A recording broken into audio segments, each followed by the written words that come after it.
భారతదేశ స్వాతంత్ర ఉద్యమంలో కీలక పాత్ర వహించినటువంటి నేషనల్ హెరాల్డ్ పత్రికను అడ్డుపెట్టుకొని ప్రశ్నించే గొంతుకులైనటువంటి ఈ భారతదేశాన్ని అగ్రగామి దేశంగా తీసుకుని వెళ్ళినటువంటి గాంధీ కుటుంబానికి చెందినటువంటి శ్రీమతి సోనియా గాంధీ గారిని, రాహుల్ గాంధీ గారిని అక్రమంగా అరెస్ట్ చేసి జైల్లో పెట్టాలని చెప్పని అక్రమంగా ఈడీ ద్వారా కేసు పెట్టిన రోజు నుండే మేము కాంగ్రెస్ పార్టీ పక్షాన ప్రజలందరూ కూడా ఆందోళన చేస్తున్న సందర్భంలో మేము మొదటి నుంచి కూడా చెప్తా ఉన్నాం, ఇది అక్రమంగా పెడుతున్న కేసు.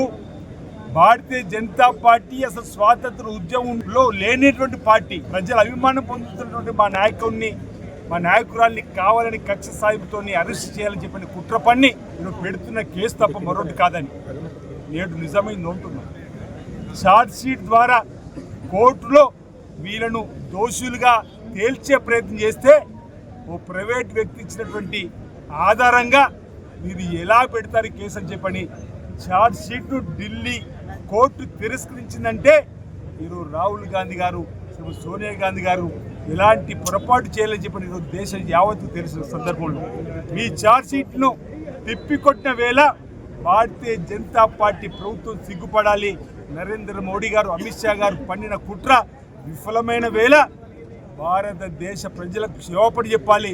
మీరు గద్దె దిగవలసిన రోజులు కూడా దగ్గరలో ఉన్నాయని చెప్పిన మాటగా అన్ని రాష్ట్రాల్లో కూడా ప్రశ్నించే వారందరి ముందు ఈడీ అధికారులు పంపడం, సిబిఐని పంపడం, ఈ విధంగా అడ్డు వచ్చిన వాళ్ళను తొలగించుకునే విధంగా చట్టాన్ని తన చేతిలో తీసుకున్నటువంటి నరేంద్ర మోడీ, అమిత్ షాలకు మొన్నటి కోర్టులో తమ ఛార్జ్ షీట్ను వెనక్కి పంపడం ఈరోజు చెంప పెట్టులాగా ఉంది.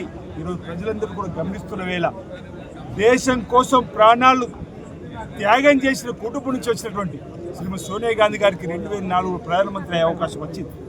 2009లో రాహుల్ గాంధీ గారికి ప్రధానమంత్రి అయ్యే అవకాశం వచ్చింది. మెజార్టీ ఉంది కాంగ్రెస్ పార్టీ పక్షాన.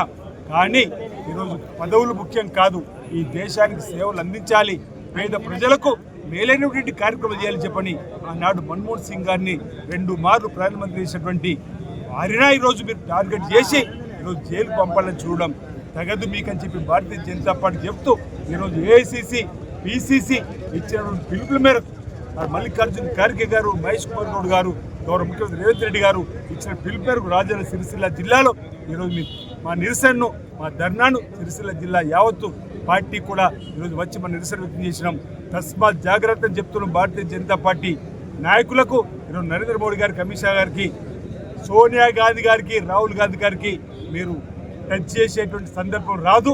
టచ్ చేసి చూస్తే ఈరోజు మీ అందరూ కూడా కుటుంబం వెంట ఉంటామన్నమాట ఈ సందర్భంగా నేను తెలియజేస్తూ ఈనాడు ధర్నాకు వచ్చినటువంటి అందరూ కూడా ప్రత్యేకంగా ధన్యవాదాలు తెలియజేస్తా ఉన్నాను.